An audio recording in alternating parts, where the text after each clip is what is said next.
Hello दोस्तों, educated circle के YouTube channel में आप सभी दोस्तों का स्वागत है। आज हम लोग एक बेहतरीन जो मौका मिला है बिहार सरकार के द्वारा जो वैकेंसी निकाली गई है उसकी हम लोग वो एक एक चीज की चर्चा करेंगे। और ये वैकेंसी क्या है? सब इंस्पेक्टर की वैकेंसी है। और ये वैकेंसी 1275 पोस्ट के लिए आई है। और इसके साथ साथ इसमें यह भी कहा गया है कि 6 महीने के अंदर इस वैकेंसी को क्लियर कर लिया जाएगा। तो वैसे विद्यार्थी जो काफी दिनों से इसका इंतजार कर रहे थे उसके लिए बेहतरीन मौका है। आज से जी जान से इस वैकेंसी के लिए जुट जाए, चूंकि काफी अच्छी वैकेंसी है। 1275 पोस्ट है और लेवल 6 की वैकेंसी है। तो ये आपको दिख पा रहा होगा कि अवर निरीक्षक का जो पोस्ट है, पुलिस अवर निरीक्षक यानी पुलिस सब इंस्पेक्टर का पोस्ट है, जो कि लेवल 6 का पोस्ट होता है, 4200 ग्रेड पे होता है। 1275 इसमें जो है रिक्तियों की संख्या है, यानी पोस्ट की संख्या कितनी है? 1275 है। विज्ञापन संख्या आपको दिख रहा होगा कि 2023 विज्ञापन संख्या है। और इसका जो आवेदन पत्र जो है, इसकी प्राप्ति की अंतिम तिथि 5/11/2023 है, यानी कि 5 नवंबर 2023 तक इस वैकेंसी को आप फिलअप कर सकते हैं। इसमें जो जो मेन चीज है उसकी हम लोग चर्चा करेंगे, तो बिल्कुल ही वीडियो स्किप ना करें और सारी प्रक्रिया को देखें कि कैसे है, ताकि कहीं पे भी आपका ऐसा ना हो कि फॉर्म किसी भी तरीके से रिजेक्ट हो जाए। तो इस चीज का बिल्कुल ध्यान रखेंगे। एक से ज्यादा फॉर्म भी नहीं भरना है। तो जो भी कंडीशंस है उसको हम लोग जो है चर्चा करेंगे कि क्या क्या कंडीशंस इन्होंने लगाया है और क्या क्या कंडीशंस जो है आपको फॉलो करना है, ताकि किसी भी तरीके का प्रॉब्लम ना हो। आपका ये यहाँ दिया हुआ है कि ऑनलाइन जो है आवेदन जो देना है उसकी प्रक्रिया जो प्रारंभ होगी 5/10/2023 से प्रारंभ हो जाएगी। और नियुक्ति हेतु प्रतियोगिता परीक्षा आयोजित की जाएगी। विज्ञापन संख्या 2/2023 है, पहले भी हमने इस पर चर्चा की है। इसमें आवेदन पत्र केवल जो है ऑनलाइन आवेदन पत्र प्राप्त किया जाएगा, क्योंकि माध्यम केवल ऑनलाइन ही रखा गया है। तो आपको ऑनलाइन आवेदन करना है, ऑफलाइन आवेदन नहीं करना है। ठीक है। इसके बाद इसका जो है लास्ट डेट जो रखा गया है वो 5 नवंबर 2023 रखा गया है। 5 नवंबर 2023 तक इसका फॉर्म को फिलअप कर सकते हैं। बाकी जो है चीजें ये डिटेल्स जो है इस ये में दिया है गया है। जहां पे जरूरी होगा उसकी हम लोग बात करेंगे और हर एक एक बिंदु की जो है बात कर लेंगे। बाकी डिटेल्स नोटिफिकेशन का पीडीएफ मेरा जो कमेंट बॉक्स है उसमें भी मैं पिन अप कर दूंगा, और डिस्क्रिप्शन में भी उसका लिंक रहेगा, तो वहां से आप देख लेंगे। ठीक है। आवेदन के लिए पात्रता क्या है, इस चीजों को जरा देख लें। आवेदन के लिए पात्रता जो है भारतीय नागरिक होना चाहिए, यानी कि जो है इंडियन होना चाहिए, पुरुष, महिला और थर्ड जेंडर को भी इसमें शामिल कर लिया गया है।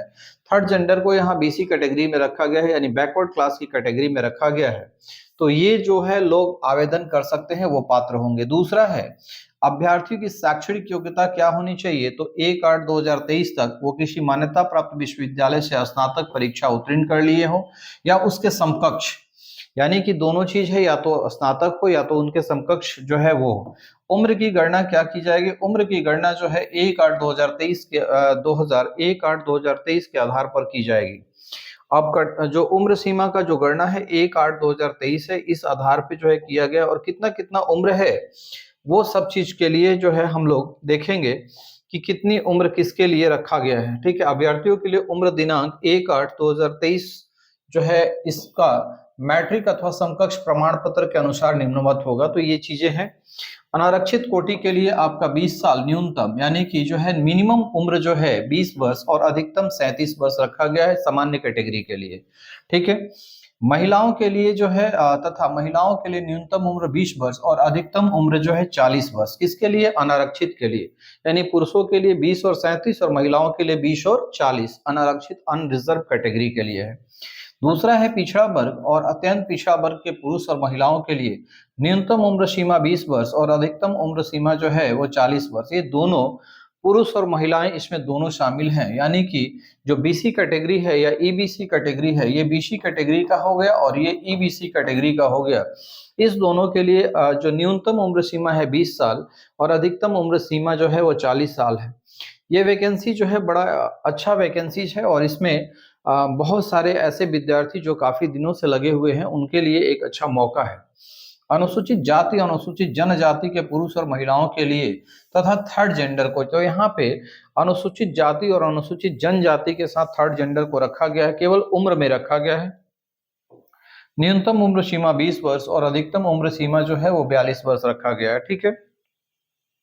ये चीजें हैं। बिहार के वैसे सरकारी सेवकों के लिए भी जो है इन्होंने कुछ छूट दिया है।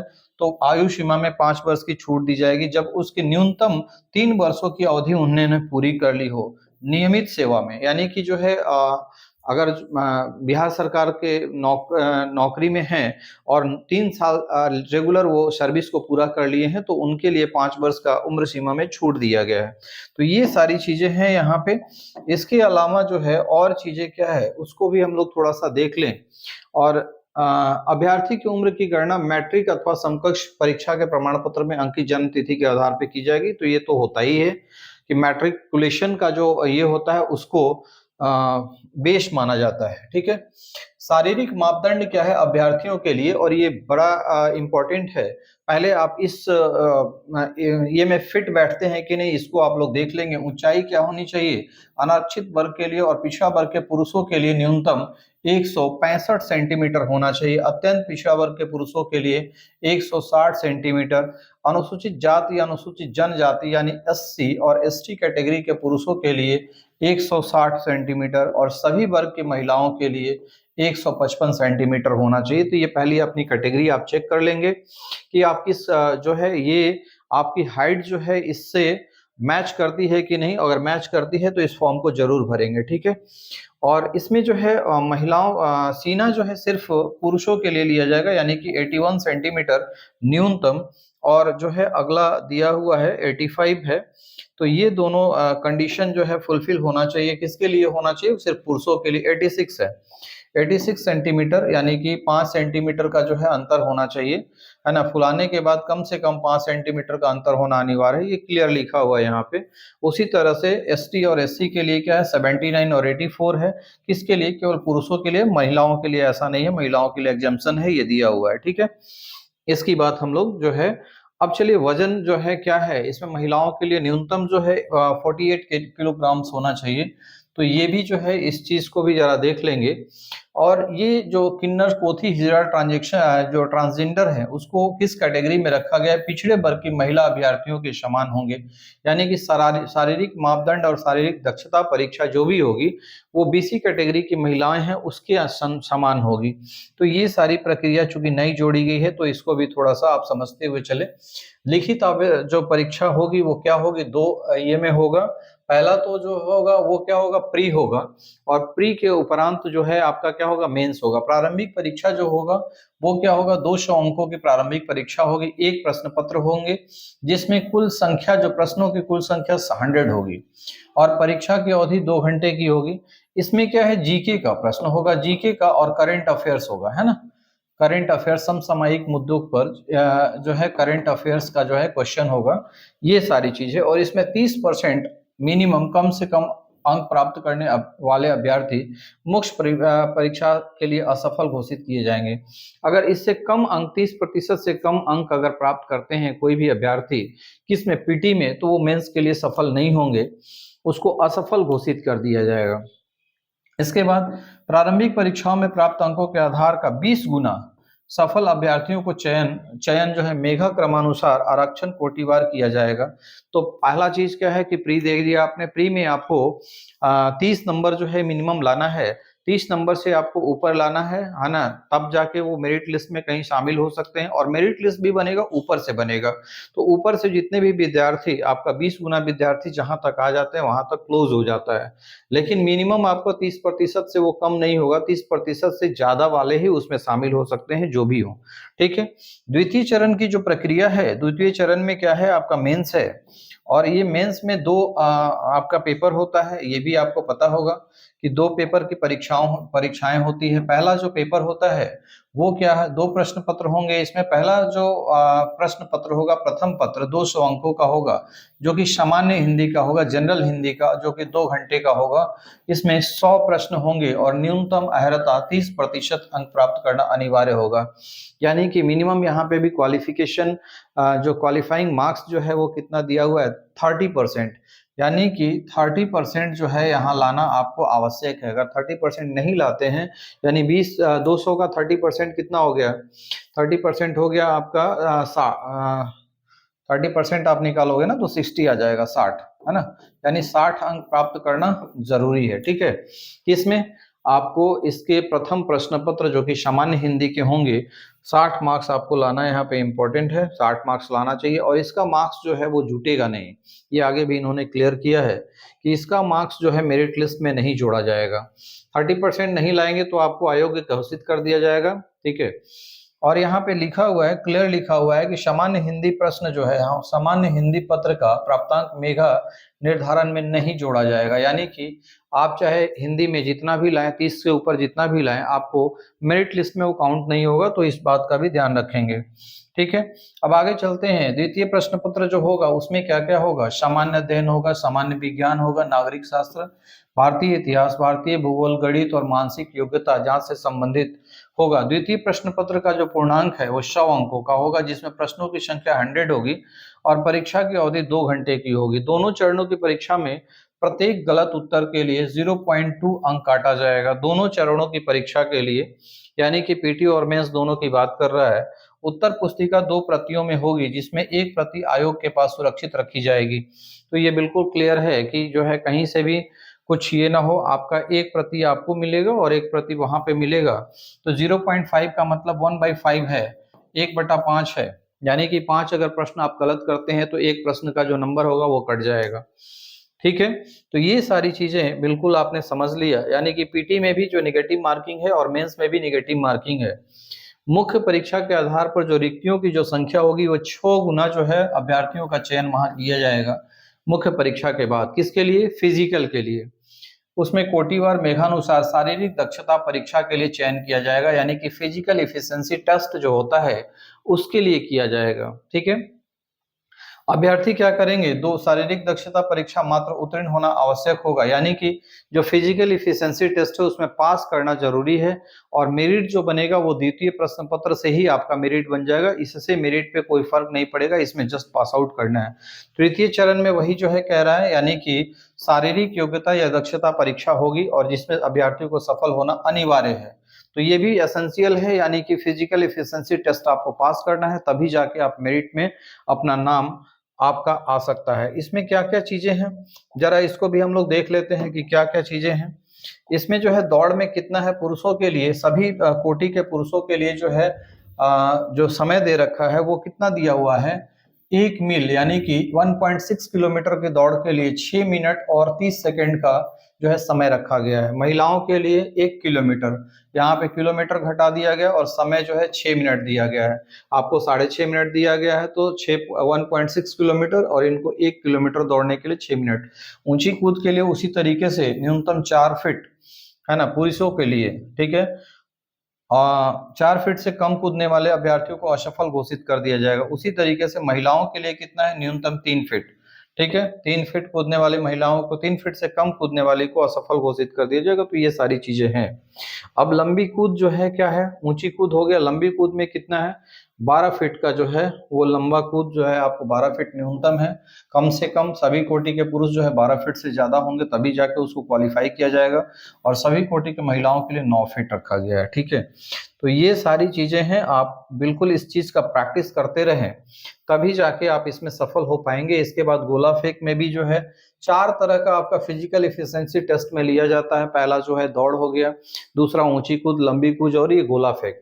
इसमें क्या है? 16 पाउंड रखा गया है पुरुषों के लिए, सभी वर्ग के पुरुष जो है उसके लिए है। और महिलाओं के लिए जो है कितना है? 12 पाउंड, और न्यूनतम 10 फीट फेंकना है और इसमें 16 फीट फेंकना है। किसको? पुरुष के लिए, ठीक है। तो ये सारी चीजें हैं, ये क्लियर बिल्कुल होना चाहिए और इसके लिए आप अभी से ही मेहनत शुरू कर दें।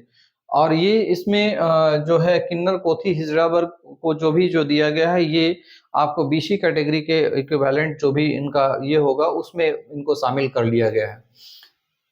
मेगा सूची एवं नियुक्ति हेतु अनुशंसा, इसमें जो है देख लीजिए यहाँ पे मेगा सूची और नियुक्ति कैसे होनी है। अंतिम रूप से सफल अभ्यर्थियों की मेगा सूची मुख्य लिखित परीक्षा में प्राप्त अंकों के आधार पर मेगा क्रमानुसार आरक्षण कोटिवार तैयार की जाएगी, ठीक है। लिखित परीक्षा में 2 या 2 से अधिक अभ्यर्थियों के समान अंक, अगर समान अंक होंगे तो उस दशा में मेगा सूची में उसके स्थान पर निर्धारण उसकी जन्म तिथि के आधार पर किया जाएगा, अर्थात उम्र में वरीय अभ्यर्थी मेगा क्रम में ऊपर रहेंगे। ये चीज तो हर एग्जाम में होता है कि अगर कहीं पे भी जो है दोनों का मार्क्स कोइंसाइड करता है तो जिसका एज जाता होता है उसको ऊपर रखा जाता है। तो ये चीजें हैं। अब और कुछ वैसा कुछ नहीं है। दूसरा है शैक्षणिक योग्यता में समान होने की दशा में अभ्यर्थियों को वरीयता उसके 10वीं बोर्ड के प्रमाण पत्र में उल्लिखित नाम के अक्षर अंग्रेजी वर्णमाला के क्रम के अनुसार, यानी ए वाला आएगा तो पहले आएगा, तो वो सारी चीजें रहती है। अब रिक्तियों की संख्या की हम लोग बात कर लें कि रिक्तियों की संख्या क्या क्या है, और बड़ा इंपॉर्टेंट है यहाँ पे। अनुसूचित जाति के लिए 275 पोस्ट है टोटल, जिसमें 66 पोस्ट महिलाओं के लिए है। अनुसूचित जनजाति के लिए 16 और 4 ये इधर हो गया महिलाओं के लिए। अत्यंत पिछड़ा वर्ग के लिए 238 जो कि काफी बड़ी संख्या, और 75 ये भी काफी बड़ी संख्या है। पिछड़ा वर्ग के लिए 107 और 36। पिछड़े वर्ग की महिलाओं के लिए 82। अनारक्षित जो है 441 पोस्ट है, और 153 पोस्ट जो है महिलाओं के लिए, तो ये भी काफी बड़ी संख्या है। इसको भी आर्थिक रूप से कमजोर ईडब्ल्यूएस कैटेगरी में 111 और 34 है। तो बहुत सारे विद्यार्थी ऐसे हैं कि ईडब्ल्यूएस में चले आते हैं और उनका आसान सिलेक्शन जो है काफी जो है आसानी से हो पाता है। ट्रांसजेंडर जो है यानी कि अनरिजर्व कैटेगरी के जो भी है वो ईडब्ल्यूएस में आते हैं, तो उनका कटअप थोड़ा कम जाता है। ट्रांसजेंडर को 5 सीटें दी गई है। इस तरीके से टोटल 1275 सीट है, जिसमें कि 368 सीट महिलाओं के लिए है, और बाकी जो है 22 सीट जो भी जो डिफेंस वर्ग के हैं उनको दिया गया है। तो वो सारा जो है अपना कोई कैटेगरी, जिस कैटेगरी से बिलोंग करते हैं उस कैटेगरी में आप देख लेंगे। महिलाओं के लिए जो प्रावधान है ये सारी चीजें दी हुई है। इसमें जो कट ऑफ जो रखा गया है, क्या क्या रखा गया है, ठीक है। तो 35% जो है महिलाओं के लिए क्या है, क्षैतिज आरक्षण बिहार में लागू है। तो ये सारी चीजें हैं, इसको जहां जरूरत होगा वहां हम लोग बात करेंगे। बाकी जो है सारी चीजें आपको मैं बता पा रहा हूं, और अच्छे तरीके से आप समझ लें। कट ऑफ मार्क्स की अवधि जो है, कट ऑफ तिथि जो रखी गई है किसके लिए, एज के लिए, वो 1 अगस्त 2023 निर्धारित की गई है। किसके लिए, भूतपूर्व सैनिकों की आयु की गणना के लिए, ठीक है ना। तो ये सारी चीजें हैं। अब आप इसमें और आगे हम लोग चलें तो देखते हैं कि आगे क्या है। चारित्रिक प्रमाण पत्र होना चाहिए। आवेदन प्रक्रिया कैसे करेंगे, ये 5/10 से शुरू हो रहा है। 5/10/2023 से ऑनलाइन आवेदन पत्र भरने की प्रक्रिया प्रारंभ की जाएगी, और ये वेबसाइट दे रखा है www.bpssc.bih.nic.in। इसी पे जाके आप अप्लाई करेंगे, और सारा जो एप्लीकेशन होगा वो ऑनलाइन माध्यम से होगा, ठीक है। इसमें आपका एक ऑनलाइन आवेदन करने के बाद एक शुल्क देना पड़ेगा, फी का भुगतान करना होगा, और वो फी जो है सभी वर्ग के लिए जो है दिया हुआ है। क्या क्या फी है उसको जरा हम लोग देख लें, ठीक है। जो है फी का जो दिया हुआ है कि बिहार राज्य के मूल निवासी, अत्यंत पिछड़ा वर्ग, आर्थिक रूप से कमजोर वर्ग एवं अनारक्षित वर्ग के पुरुष, महिला एवं राज्य के बाहर के अभ्यर्थी, चाहे वे किसी भी वर्ग कोटि के हों, महिला पुरुष थर्ड जेंडर हो, के लिए ऑनलाइन आवेदन पत्र का मूल्य जो है वो 700 रखा गया है। यानी कि बिहार राज्य के मूल निवासी, ये सारा चीज जो दिया हुआ है। और जो है 400 जो रखा गया है, किसके लिए रखा गया है, तथा बिहार राज्य के मूल निवासी अनुसूचित जाति, अनुसूचित जनजाति यानी एसटी एससी, पुरुष महिला दोनों शामिल है। राज्य के मूल निवासी सभी वर्ग के कोटि के महिलाओं अभ्यर्थियों एवं थर्ड जेंडर वर्ग कोटि के अभ्यर्थियों के लिए ऑनलाइन आवेदन पत्र का मूल्य जो है 400 रखा गया है। तो ये सारी चीजें हैं। इसका भुगतान आपको कैसे करना है, ऑनलाइन माध्यम से, क्रेडिट कार्ड से हो, डेबिट कार्ड से हो, नेट बैंकिंग के थ्रू हो, तो वो सारी चीजें आप कर सकते हैं, ठीक है। इसके बाद उसका जो है ट्रांजेक्शन करने के बाद आपको एक जो है रजिस्ट्रेशन नंबर अलॉट हो जाएगा, और उस रजिस्ट्रेशन नंबर को आपको रखना पड़ेगा, ठीक है। तो ये सारी चीजें हैं। इसमें पंजीकरण के लिए जो है क्या क्या अनिवार्य चीजें हैं, तो 2 चीज, ईमेल आईडी होना चाहिए, वैलिड ईमेल आईडी होना चाहिए, और दूसरा ये तो आपको वैलिड ईमेल आईडी होना चाहिए और मोबाइल नंबर होना चाहिए। ये 2 चीज जरूरी है, क्योंकि इसी पे यूजर आईडी और पासवर्ड आता है। तो ये सारी चीजें बिल्कुल आप रखेंगे और अपने पास रखेंगे, ताकि जो है किसी भी तरीके का कोई दिक्कत ना हो, ठीक है। जो आवेदन पत्र एवं बैंक शुल्क के मूल्य का ऑनलाइन भुगतान करना होगा। आवेदन को भुगतान करते समय सावधानी बरतनी चाहिए, और एकल आवेदन के लिए कई भुगतानों से बचना चाहिए। यदि किसी भी मामले में सफल भुगतान के बाद आवेदन शुल्क की राशि लौटाई नहीं जाएगी। अगर बार बार 1 से 2 बार जो है आप ऐसा करते हैं कि भुगतान कर देते हैं, तो शुल्क आपका वापस नहीं होगा। तो वो एक बार जब जमा हो जाएगा तो वापस नहीं होगा, ठीक है। अगर बिजली या इंटरनेट की विफलता या बैंक लिंक की धीमी गति के कारण राशि में कटौती हो जाती है और पंजीकरण नहीं हो पाता है, तो जो शुल्क होगा वो आपको 7 दिन के अंदर वापस लौट जाएगा। तो ये सारी चीजें हैं, ये होता है, तो ये आपको पता भी होगा, ठीक है। एक चीज और है, ये आवेदन पत्र भरने से पूर्व अभ्यर्थी सुनिश्चित कर लें कि विज्ञापन के अनुसार सभी पात्रता पूर्ण करते हैं। इसमें जो रजिस्ट्रेशन नंबर, मोबाइल नंबर, मात्र एक आवेदन पत्र भरा जा सकता है, मतलब एक मोबाइल नंबर से मात्र एक आवेदन भरा जा सकता है। आवेदन पत्र भरते समय मोबाइल फोन अभ्यर्थी के पास होना चाहिए, क्योंकि उसी मोबाइल नंबर पर एसएमएस के माध्यम से रजिस्ट्रेशन आईडी और पासवर्ड भेजा जाएगा। तो ये सारी चीजें हैं, आपको बिल्कुल ये क्लियर है, और इस तरीके से ही आपको भरना है। इसमें अभ्यर्थी का जो आपका प्रमाण पत्र में जो नाम है, पिता का नाम है, पता है, बिल्कुल सही सही भरेंगे। तो ये सारी चीजें हैं, इसको आप देख लेंगे। डेट ऑफ बर्थ भी बिल्कुल सही ढंग से भरना है, उसमें किसी भी तरीके का त्रुटि नहीं होना चाहिए। अगर त्रुटि होता है तो वो फिर क्या हो जाएगा, आपको कैंसिल हो सकता है। तो इस चीज के लिए भी ध्यान रखें। ऑनलाइन आवेदन पत्र दो भागों में भरा जाएगा। ऑनलाइन आवेदन पत्र के प्रथम भाग में उम्मीदवार का सर्वप्रथम पंजीकरण किया जाएगा। इसमें जो जो चीजें हैं वो देख लीजिए। पंजीकरण रद्दीकरण कर सकते हैं, यानी एडिट, जैसे आपने एक बार पंजीकरण कर लिया तो भुगतान के बाद आप ऐसे विवरण को एडिट नहीं कर सकते हैं। जैसे मान लीजिए कि एक बार आपने पंजीकरण जो है गलत विवरण के साथ पंजीकरण किया है, तो भुगतान के बाद आप ऐसे विवरण को एडिट नहीं कर सकते हैं। इस स्थिति में आवेदक रद्दीकरण कैंसिल रजिस्ट्रेशन फॉर्म प्रावधान का उपयोग कर अपने पंजीकरण को रद्द कर सकते हैं, किंतु पहले भुगतान किया गया आवेदन शुल्क लौटाया नहीं जाएगा। नए पंजीकरण के लिए पुनः आवेदन शुल्क देना होगा। तो ये भी क्लियर होना चाहिए कि एक बार गलती हो गई आपसे और शुल्क आपने भुगतान कर दिया तो वापस उसको लौटाया नहीं जाएगा, बल्कि कैंसिल रजिस्ट्रेशन फॉर्म आप करेंगे, इसके बाद फिर दोबारा भरेंगे तो दोबारा भी शुल्क लगेगा। तो ये सारी चीजें आप समझ लीजिए, तब जाके इसमें आवेदन कीजिए।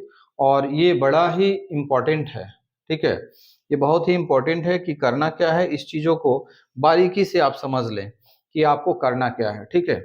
ऑनलाइन आवेदन पत्र के द्वितीय भाग में वांछित सूचनाएं, जिसमें माता पिता का नाम, बाकी चीजें होंगी, उसमें क्या क्या रखना है। और खींचा हुआ देखिए यहाँ पे दिखे, इसके बाद आवेदक का फोटोग्राफ रंगीन एवं 2 माह के अंदर खींचा हुआ जिसका बैकग्राउंड सफेद हो, वो 15 से 25 केबी के बीच में होना चाहिए, जेपीजी फॉर्मेट में होना चाहिए। तो ये सब चीजें हैं, इसको आप समझ लेंगे।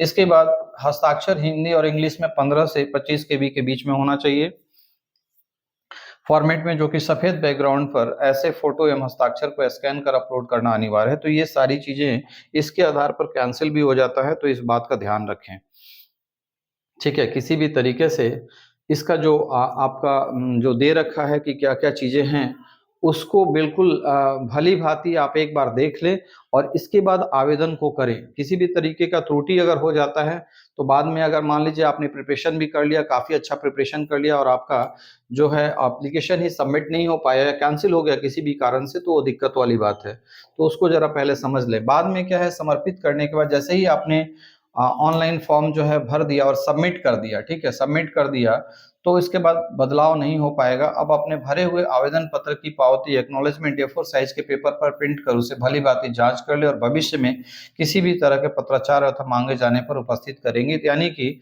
जो भी आपने फॉर्म भरा है तो उस सारी चीजों को आप क्या करेंगे, एक्नॉलेजमेंट आप उसका निकाल लेंगे, ठीक है। तो ये बिल्कुल क्लियर बात है कि क्या क्या चीजें हैं, है ना। अब इसमें क्या है, गलत त्रुटिपूर्ण आवेदन को रद्द कर नया आवेदन भरने की प्रक्रिया क्या है, ये भी चीजें बहुत ही इंपॉर्टेंट है। क्योंकि कई बार होती है कि गलती हो जाती है, जानबूझ के नहीं, आदमी जब हड़बड़ी में कुछ गलती हो जाती है। यदि आवेदक को यह लगता है कि उनका आवेदन पत्र गलत त्रुटिपूर्ण विवरण के साथ अंतिम रूप से समर्पित हो गया है और उसमें सुधार की आवश्यकता है, तो आवेदक रद्दीकरण कैंसिल प्रावधान का उपयोग कर आवेदन रद्द कर सकता है, परंतु पूर्व में भुगतान किए गए आवेदन शुल्क लौटाया नहीं जाएगा और नए आवेदन के लिए पुनः शुल्क देना पड़ेगा। तो ये बड़ा ही इंपॉर्टेंट है, इसको समझ ले। कई बार गलती करते हैं विद्यार्थी, तो इस कंडीशन में क्या करना है, अगर समर्पित हो भी गया है तो आवेदन आप रद्दीकरण के लिए कैंसिल बटन है, वहां पे जो है जाके आवेदन को रद्दी कैंसिल कर सकते हैं। और इसके बाद पुनः जो है फ्रेश एप्लीकेशन आप भरेंगे, उसके लिए पुनः आपको क्या करना पड़ेगा, फिर से आपको देना पड़ेगा, शुल्क देना पड़ेगा, ठीक है। भरे आवेदन पत्र को बिहार पुलिस सेवा आयोग को भेजने की आवश्यकता नहीं है।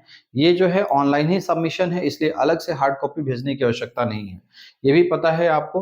रजिस्ट्रेशन नंबर आवश्यक है, तब पूर्ण रूप से भरे हुए आवेदन की पावती फोटो सहित की प्रति अभ्यर्थी अपने पास अवश्य सुरक्षित रखें। बिहार पुलिस अवर सेवा आयोग के पत्राचार करते समय आवेदन पत्र की प्राप्ति एक्नॉलेजमेंट की छाया प्रति निश्चित रूप से संलग्न करें। ऑनलाइन आवेदन की अंतिम तिथि कितनी दे रखी है, 5/11/2023, 5/11/2023, यानी कि यहाँ तक आप आवेदन कर सकते हैं, ठीक है ना। ये सारी चीजें हैं। अब देखिए क्या क्या बातों पे जो है आपका आवेदन पत्र जो है वो क्या कर सकता है, कैंसिल हो सकता है। तो ये बहुत इंपॉर्टेंट फैक्ट है, इसको जरा हम लोग एक एक करके। आवेदन पत्र के प्रथम पंजीकरण का भरा जाना परंतु द्वितीय भाग को नहीं भरा पाना। दो भाग में कह रहा है, पहले रजिस्ट्रेशन करना है, फिर फाइनल जो है फॉर्म भराएगा, तब सबमिशन होता है। तो द्वितीय पहला भर के अगर द्वितीय छोड़ देते हैं तब भी कैंसिल हो जाएगा। आवेदक द्वारा फोटो या हस्ताक्षर अपलोड नहीं किया जाना, तो उस समय भी जो है आपका ये कैंसिल हो जाएगा। आवेदन मूल्य का ऑनलाइन भुगतान ना किया जाना, तो उस कंडीशन में भी कैंसिल हो जाएगा। आवेदन में गलत सूचना अगर दे रहे हैं तब भी, गलत कोटि का भरा जाना तब भी आपको जो है क्या करेगा, वो कैंसिल हो जाएगा। आवेदन में दी गई सूचनाओं का दस्तावेज सत्यापन में गलत पाया जाना, तो उस कंडीशन में भी जो है आपका आवेदन को रद्द कर दिया जाएगा। जन्म तिथि अगर गलत अंकित है उसमें भी होगा। गलत लिंग का अंकित करना, यानी कि जेंडर जो है गलत नहीं होना चाहिए, मेल फीमेल ये सब आप देख लेंगे। पात्रता पूर्ण न करना, जैसे कि विनिर्दिष्ट तिथि निर्धारण उम्र सीमा से बाहर का होना, कट ऑफ तिथि तक शैक्षणिक योग्यता धारण न करना तथा भारत का नागरिक न होना, ये सारी चीजें हैं। सक्षम प्राधिकार के द्वारा निर्गत प्रमाण पत्र प्रस्तुत न किया जाना, जैसे कि आपको निवास प्रमाण पत्र देना है या फिर जो है कास्ट सर्टिफिकेट देना है, तो जो भी सक्षम प्राधिकार है उसके ये में देंगे। सफल प्रमाण पत्र का सही स्वरूप में प्रस्तुत या समर्पित न होना, ठीक है। तो ये सारी चीजें हैं। अब इसमें आरक्षित कोटि की विवाहित महिला जो है अभ्यर्थी द्वारा पिता के आधार पर जाति प्रमाण पत्र एवं स्थायी निवास प्रमाण पत्र एवं क्रीमी से संबंधित न रखने का प्रमाण पत्र जहां लागू हो, समर्पित करने के स्थान पर पति के स्थान पर प्रमाण पत्र समर्पित करना उसकी उम्मीदवारी को रद्द कर सकता है। देखिए ये जो है वैसे महिलाओं के साथ है जो विवाहित है और जिन्होंने अपना पति के स्थान से अपना जो है क्या बना रखा है, क्या क्या बना रखा है, आपका निवास प्रमाण पत्र बना रखा है, जाति प्रमाण पत्र बना रखा है या फिर क्रीमी लेयर का सर्टिफिकेट बना रखा है, तो उस कंडीशन में उनका जो है कैंडिडेचर जो है वो कैंसिल कर दिया जाएगा। क्योंकि ये बिल्कुल कहता है कि महिला जो विवाहित है उनका जो प्रमाण पत्र बनेगा उनके पिता के स्थान से बनेगा। तो ये बिल्कुल क्लियर होना चाहिए, आपको सभी को पता होना चाहिए, उन सारी महिलाओं को पता होना चाहिए जो ऐसा आवेदन भरेंगे, ठीक है। ये पहले भी नोटिस जो है बिहार सरकार के द्वारा निकाला गया है, तो उसको आप देख लेंगे, ठीक है। आवेदक द्वारा ऑनलाइन में स्वयं को आरक्षण कोटि का होने का दावा करना परंतु दस्तावेज जांच में दूसरी आरक्षण कोटि और अनारक्षित कोटि का पाया जाना आदि, इस कंडीशन में भी आपका जो है कैंसिल हो सकता है। किसी आपराधिक कांड या गतिविधि में सम्मिलित है उसमें आवेदक, उसमें भी होगा। आवेदक द्वारा लिखित परीक्षा शारीरिक दक्षता क्रम में धोखाधड़ी करना, उस कंडीशन में भी होगा। आवेदक परीक्षा में संलग्न कर्मियों में किसी के प्रकार का प्रलोभन या धमकी देना, तो इस कंडीशन में भी जो है आपका हो जाएगा। कई बार इफिशियंसी टेस्ट होता है उसमें ये सारी चीजें होती है, तो आपको वैसा कुछ नहीं करना है और जो है परीक्षा जो है अपना फ्रेश ये से देना है, ठीक है ना। ऐसी विवाहित महिलाएं, यहाँ पे भी एक चीज है, जो दौड़ या शारीरिक दक्षता के समय चिकित्सा परीक्षण में गर्भवती पाए जाएंगे उन्हें चिकित्सीय प्रतिवेदन के आधार पर दौड़ एवं शारीरिक दक्षता जांच में भाग लेने की अनुमति नहीं दी जाएगी तथा इस आधार पर उसे अयोग्य घोषित कर दिया जाएगा। विवाहित महिलाएं अभ्यर्थियों को गर्भवती नहीं होने के संबंध में एक घोषणा पत्र भी देना होगा। तो ये सारी चीजें हैं, चूंकि उसमें क्या है दौड़ना होता है और बाकी शारीरिक वर्क जो है करना पड़ता है, तो काफी कष्ट हो जाता है। तो वैसे कंडीशन में दिक्कत वाली बात है, तो उस कंडीशन में आपको अयोग्य घोषित कर दिया जाएगा, तो इस बात का भी ध्यान रखें। चयन प्रक्रिया पूर्ण होने का सामान्यतः 6 माह का समय लग सकता है, तो ये बिल्कुल इम्पॉर्टेंट चीज है कि 6 माह के अंदर जो है ये जॉब जो है आपको मिलने जा रहा है। तो 6 से 8 हो सकता है, बहुत से होगा तो 10 हो सकता है। तो इतना जो है समय में आपको एक अगर अच्छा जॉब मिले तो इससे अच्छा और कुछ नहीं हो सकता है, ठीक है। तो इस चीज़ का बिल्कुल ध्यान रखेंगे और चलिए अगले सेशन में हम लोग किसी और वैकेंसी के साथ मिलते हैं। Okay, thank you very much.